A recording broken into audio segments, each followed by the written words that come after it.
안녕하세요. 우리를 향한 하나님의 선교 파트 2 넷째 날 10월 11일 수요일입니다. 우리가 함께 살펴볼 내용은 하나님의 백성 선교의 통로입니다. 누가 가고 누구를 통해서 그 일을 하시는가이죠. 우리 오늘 하나님께서 나를 통해 선교를 이루시도록 우리의 삶을 헌신하고 드리는 결심의 시간이 되기 위해 함께 기도드리고 시작합니다. 언제나 함께 하셔서 우리로 다른 사람들에 대해 관심을 갖게 하시기를 원하시는 아버지 하나님, 오늘 저희들에게 새로운 생명을 허락하셔서 분명하고 정확한 주님의 뜻을 이해할 수 있도록 인도하시고 깨우쳐 주실 것을 인하여 감사를 드립니다. 우리 사람들을 위한 거룩한 계획인 우리를 향하신 하나님의 선교를 살펴보면서 우리의 마음이 잘 준비되어 하나님께서 우리 모든 사람들을 구원하시는 거룩한 사명에 함께 동역하게 하여 주옵소서. 특별히 하나님께서 사람을 통해 선교하심을 배우게 하시고 그 사람이 우리 각자가 되기를 원하오니 인도하여 주옵소서. 성경의 여러 믿음의 조상들의 모습들과 이스라엘 백성들을 통하여 역사하신 그 엄청난 교훈들을 잘 배울 수 있도록 인도하시며 이스라엘 백성들이 실패한 그 일은 오늘 우리 주변과 이 시대에 꼭 이룰 수 있도록 인도하시고 도와주시옵소서. 어리석은 사람이 아니라 지혜롭고 진정한 사랑을 배워 전해주는 사람이 되게 하셔서 세상에 주님을 아는 사람들로 가득하게 하여 주옵소서. 이 시간 함께 하셔서 저희들의 마음이 준비될 수 있도록 인도하심으로 주님의 자녀로 주님의 백성으로서의 삶을 살게 하여 주시옵기를 예수님의 이름으로 기도드립니다. 아멘. 세상을 구원하시려는 하나님의 거룩한 계획이 우리로 하여금 희망을 가지게 하고요. 그 위대한 사명을 보여주신 예수 그리스도를 통해 세상에 이루어져야 할 일인 예수님의 제자 삼는 일을 통해서 다른 사람들에게 전해주어야 하는 귀한 영원한 기별, 그리고 오늘 그 기별을 전해줄 하나님의 백성 함께 살펴보겠습니다. 일요일 소지는 선교의 기원인 삼위일체 하나님, 월요일 소지는 선교의 초점인 제자 삼기, 화요일 소지는 선교의 기별인 영원한 복음, 오늘 수요일 소지인 선교의 통로 하나님의 백성 함께 살펴봅니다. 하나님의 선지자로서 하나님을 사랑했던 사람, 최초로 하늘에 간 사람, 에녹이 승천한 지 67년이 지났을 때에 당대의 완전한 사람 노아가 탄생하였습니다. 그가 500세가 되었을 때에 셈과 함과 야벳을 낳았고요. 그때의 세상은 폐괴하여 더 이상의 자비가 필요하지 아니할 만큼 험악하고 죄악으로 가득 차고 모든 사람의 생각들이 늘 악한 시대였습니다. 그때 하나님께서 노아를 통해서 세상에 특별한 구원의 계획을 세우셨고요. 그 계획에 놀라운 역사를 이루셨습니다. 그것은 나무로 배를 지어서 사람과 짐승을 구원하고 나머지 모두를 멸하여 세상을 새롭게 하는 것이었습니다. 이 일을 위해 노아는 120년 동안 한결같이 배를 지으면서 복음을 전했습니다. 그의 기별은 이제 곧 홍수가 올 것이니 방주에 타라는 것입니다.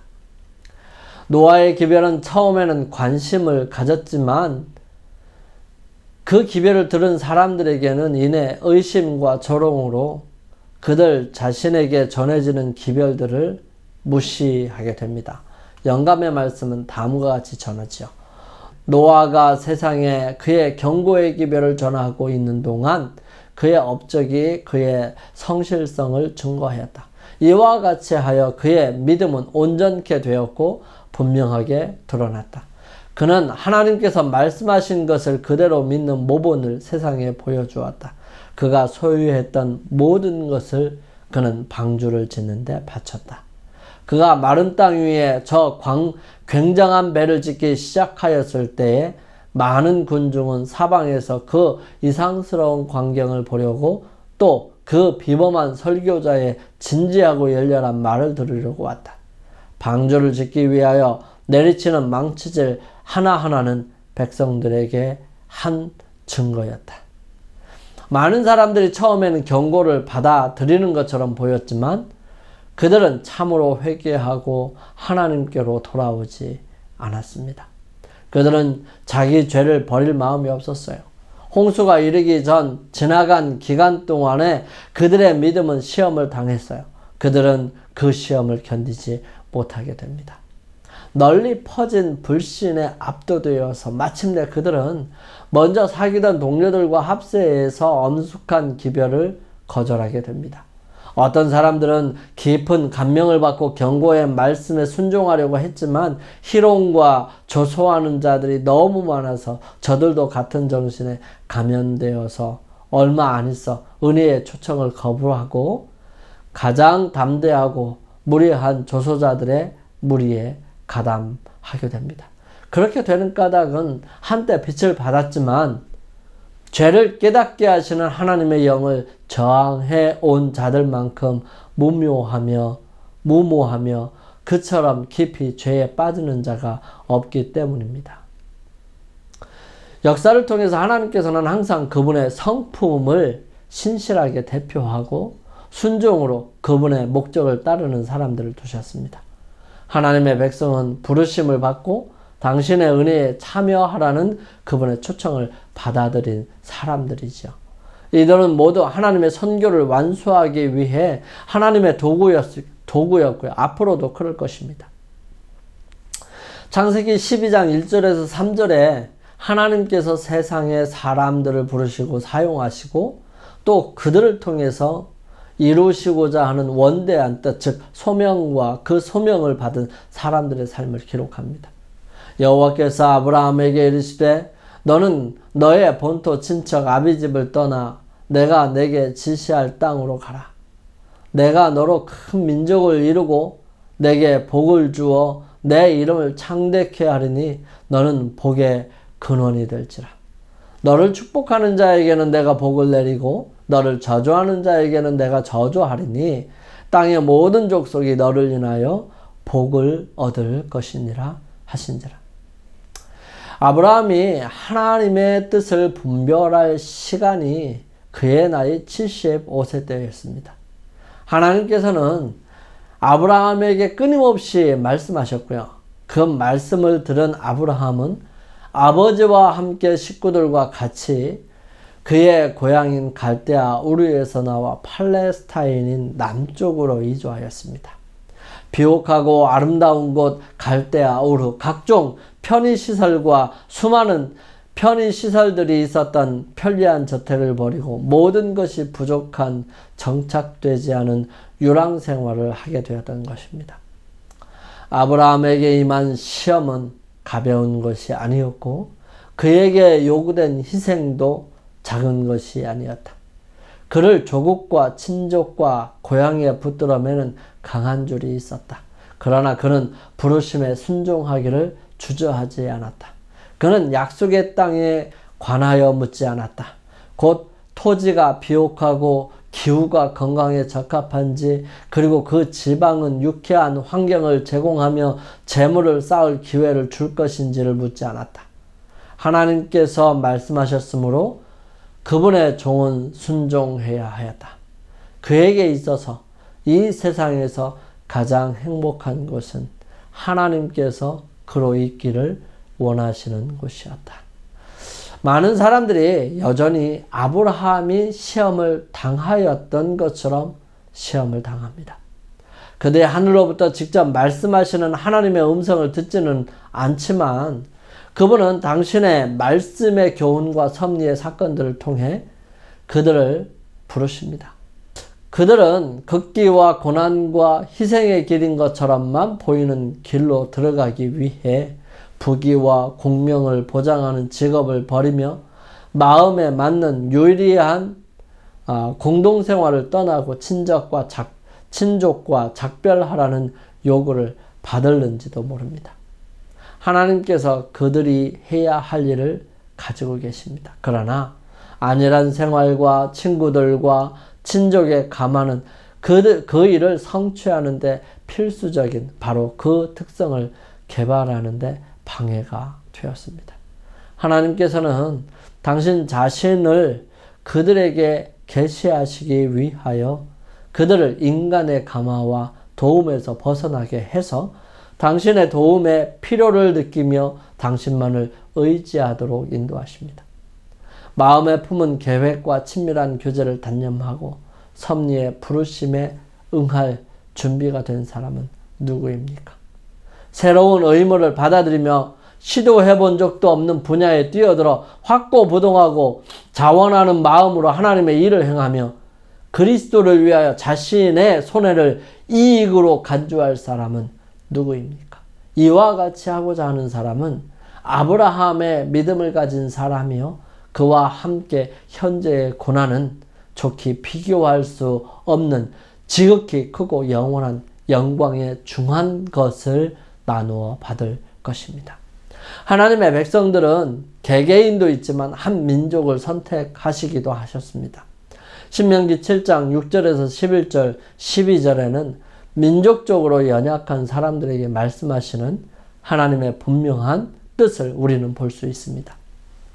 너는 여호와 내 하나님의 성민이라.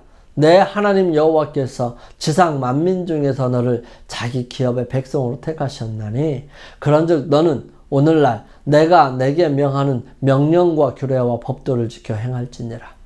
너희가 이 모든 법도를 듣고 지켜 행하면 내 하나님 여호와께서 내 열조에게 맹세하신 언약을 지켜 내게 인애를 베푸실 것이라. 비록 하나님께서 하신 이 선택은 이 백성이 하나님 앞에 온전하였기 때문이 아니었습니다. 그것은 오직 아브라함과 이삭과 야곱을 사랑하셨기 때문이며 그 조상을 인하여 이 이스라엘 백성들을 사랑하신 것입니다. 그러므로 그들은 특별한 언약을 맺어야 했고요. 하나님과 함께 온 민족이 언약을 맺는 엄청난 일들을 홍해를 건너서 시내산에서 이루심을 이 출애굽기에 기록하고 있습니다. 구약 성경에서 당신의 백성을 향한 하나님의 원래 목적은 무엇이었을까요? 아브라함과 그의 후손에 대한 하나님의 언약에는 특정한 목적이 있었습니다. 그것은 그들은 하나님의 선교, 즉 열방을 향한 축복의 통로가 되도록 부르심을 받고 창조되었던 것입니다. 그러나 그 역할은 믿음과 순종이라는 조건, 즉 하나님과의 언약관계 안에서 유효한 것이었습니다. 구약시대의 하나님의 선교 계획은 주변 국가들로 이스라엘을 찾아오게 하는 것이었습니다. 하나님의 선교는 신약시대에도 계속 되지만 부활하신 주님이자 구세주께서는 새로운 선교 계획을 시작하셨습니다. 세상이 그들을 찾아오게 하던 고대 이스라엘과 달리 교회를 구성하는 그리스도의 제자들의 사명을 가지고 세계를 향하여 나아가는 것입니다.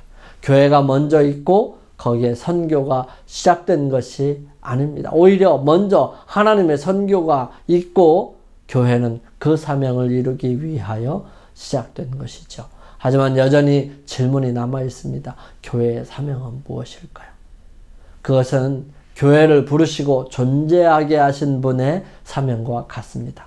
인자가 온 것은 잃어버린 자를 찾아 구원하려 함이니라. 교회의 구성원 중 어느 누구도 다른 사람을 구원할 수 없지만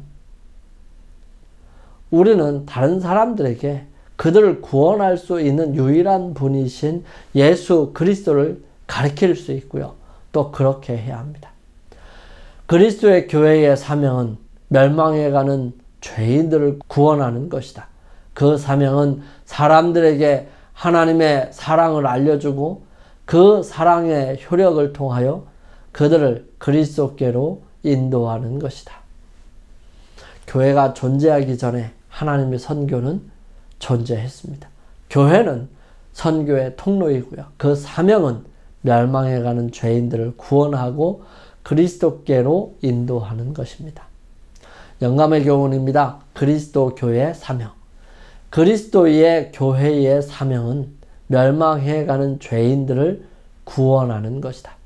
그 사명은 사람들에게 하나님의 사랑을 알려주고 그 사랑의 효력을 통하여 그들을 그리스도께로 인도하는 것이다. 이 시대를 위한 진리는 지상의 어두운 구석까지 전파되어야 한다. 이 일은 가정에서부터 시작될 수 있다. 그리스도를 따르는 자들은 이기적인 삶을 살아서는 안 된다. 그들은 그리스도의 영으로 채워져 그분과 조화되게 일하여야 한다. 함께 기도드리겠습니다. 저희들을 사랑하시는 아버지 하나님, 저희에게 오셔서 베푸신 하나님의 사랑과 은혜를 감사드립니다. 구원의 복을 주시고 새롭게 하셨으니 부족한 사람이지만 그 사랑을 전하라고 부르시는 하나님의 음성을 기억하고 순종하기를 원합니다. 주의 은혜의 통로가 되게 하여 주옵소서. 예수님의 이름으로 기도드립니다. 아멘. 오늘 하루를 주님 안에서 승리하시기 위하여 주님께 나아가 은혜를 간구하고 능력을 간구하는 시간 갖게 되기를 바랍니다. 저는 다음 시간에 다시 찾아뵙겠습니다. 감사합니다.